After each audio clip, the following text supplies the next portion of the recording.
یکم محرم الحرام یہ حضرت عمر رضی اللہ تعالی عنہ کی شہادت کا دن بھی ہے، تو اس حوالے سے ان کی شان، ان کی شہادت کا واقعہ جو یکم محرم الحرام کو شہید کیے گئے، اس حوالے سے میں چاہوں گا کچھ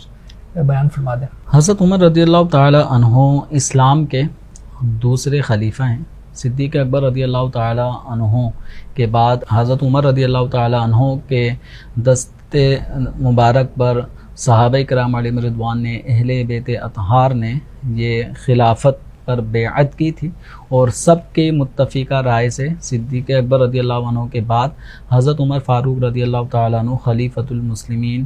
امیر المؤمنین مقرر ہوئے۔ حضرت عمر رضی اللہ تعالیٰ عنہ کا جو دور خلافت تھا، یہ فتوحات کا دور تھا۔ بڑے بڑے شہر جو کفار کی سلطنتیں جہاں تھیں وہ سب زیر نگوں ہوئیں، اور اسلامی لشکر کو فتوحات حاصل ہوئیں، اور اسلامی جو علم ہے، اسلام کا پرچم، وہ دور دور تک پھیلنا شروع ہو گیا۔ تو کفار کو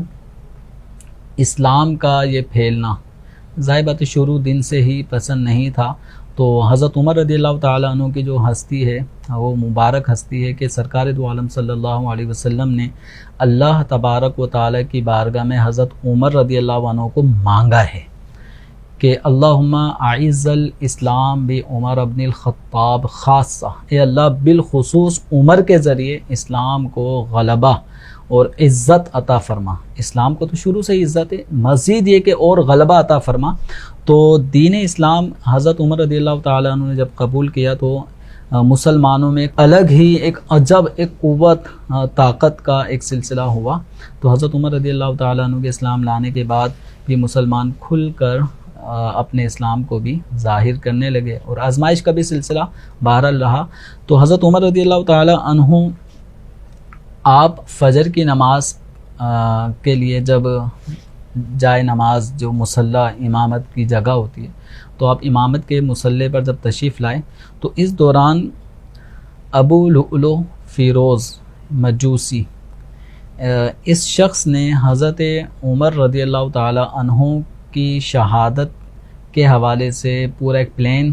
تیار کیا ہوا تھا۔ تو اس کا جو خنجر تھا وہ زہر میں آلود ایک خنجر لے کر وہ حضرت عمر رضی اللہ تعالی عنہ کو شہید کرنے کے ناپاک ارادے سے فجر کی نماز میں وہ بھی آیا، اور حضرت عمر رضی اللہ عنہ نے جیسی نماز کو شروع کیا تو یہ آگے بڑھتے حضرت عمر رضی اللہ عنہ کے سینے پر، پیٹ پر اس نے کافی وار کیے،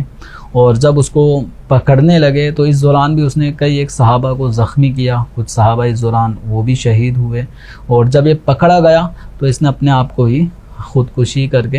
اپنے آپ کو موت کے گھاٹ اتار دیا۔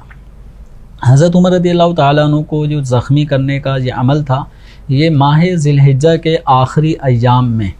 حضرت عمر رضی اللہ تعالیٰ عنہ شدید زخمی ہوئے، اور حضرت عمر رضی اللہ تعالیٰ عنہ کی جو زخمی حالت میں آپ تھوڑے سے آپ پر بے ہوشی بھی طاری ہوئی۔ جب آپ ہوش میں آئے تو آپ کا پہلا سوال یہ تھا کہ کیا نماز کا وقت باقی ہے؟ تو بتایا گیا کہ جی ہاں، نماز کا وقت باقی ہے۔ اب اس وقت جو نماز پڑھنے کی پوزیشن تھی تو حضرت عمر رضی اللہ تعالی عنہ نے نماز فجر ادا کی، اور فرمایا کہ نماز کے بغیر آدمی کس کام کا ہے۔ پھر آپ کے زخم اس قدر گہرے تھے کہ حضرت عمر رضی اللہ عنہ کو کوئی لیکوڈ شے، یعنی جیسے دودھ وغیرہ اس طرح کی کوئی چیز آپ کو پلائی جاتی تو وہ زخموں سے، یعنی پیٹ کے ذریعے سے باہر بھی نکل جایا کرتی تھی۔ تو آپ کا زخم اس قدر بہت زیادہ گہرا تھا، اور اسی زخموں سے آگے چلتے چلتے پھر یکم محرم الحرام حضرت عمر رضی اللہ تعالیٰ عنہ کا وصال ہوا۔ تو چونکہ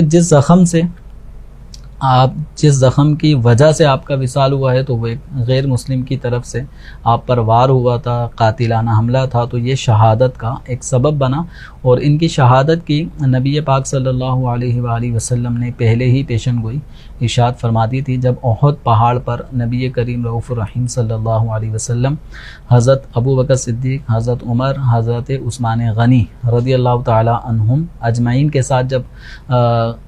جبل احد پر تشریف لے گئے تو جبل احد میں ایک لرزہ طاری ہوا، زلزلہ آیا، جس کو ہم عشق کی زبان میں یہ کہیں گے کہ اتنی مقدس ہستیوں کو اپنے دامن میں دیکھ کر وہ جبل احد خوشی سے پھولے نہیں سما رہا تھا، ہلنے لگا، وزن میں آ گیا، تو آپ صلی اللہ علیہ وسلم نے فرمایا اثبت احد، اے احد ٹھہر جا، تجھ پر ایک نبی ہیں، تجھ پر ایک صدیق ہیں اور 2 شہید ہیں۔ تو نبی کریم صلی اللہ علیہ وسلم اور صدیق اکبر رضی اللہ عنہ کے بعد جو فرمائے 2 شہید ہیں، تو وہ شہید کون ہیں؟ وہ حضرت عمر رضی اللہ تعالیٰ عنہ اور حضرت عثمان غنی رضی اللہ تعالیٰ عنہ، ان دونوں کی گویا اس حدیث مبارکہ میں شہادت کی پیشن گوئی دی گئی۔ تو حضرت عمر رضی اللہ تعالیٰ عنہ کے ذریعے سے دین اسلام کو بہت غلبہ نصیب ہوا، اور آپ کے دور خلافت میں اسلام دور دور تک پھیل چکا تھا۔ کہا جاتا ہے کہ مزید اگر آپ کو عرصے اور حیات رہتے تو اسلام پوری روئے زمین پر ہر بستی اور شہر میں اسلام کا پیغام پہنچ جاتا۔